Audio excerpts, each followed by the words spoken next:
সীমান্তে ফেন্সিং ছুঁলেই সংকেত পৌঁছে যাবে বিএসএফ ক্যাম্পে। চিকেন স্নেকে বাংলাদেশ সীমান্ত ঘুরে দেখে ৭৭ কোটি টাকার প্রকল্পের উদ্বোধন করে গেলেন কেন্দ্রীয় স্বরাষ্ট্রমন্ত্রী অমিত শাহ। শনিবার মুখ্যমন্ত্রী শুভেন্দুকে সঙ্গে রেখে ফুলবাড়ি জুমাগঞ্জ সীমান্ত ঘুরে দেখেন তিনি।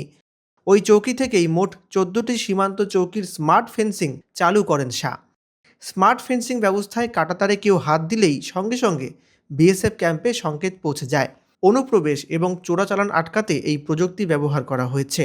পশ্চিমবঙ্গের প্রায় ৫০০ কিলোমিটার সীমান্তে এখনও স্মার্ট ফেন্সিংয়ের কাজ বাকি। জমি হস্তান্তর পাওয়ায় বিএসএফ দ্রুত সেই কাজ শেষ করতে পারবে বলেই মনে করা হচ্ছে। সীমান্ত পরিদর্শনের পাশাপাশি একাধিক গুরুত্বপূর্ণ বিষয়ে উত্তরকন্যায় বৈঠক সারেন কেন্দ্রীয় স্বরাষ্ট্রমন্ত্রী। শুক্রবার রাতে শিলিগুড়িতে পৌঁছেছিলেন শাহ। শনিবার নির্ধারিত অনুষ্ঠান সেরে কলকাতায় রওনা দিয়েছেন স্বরাষ্ট্রমন্ত্রী।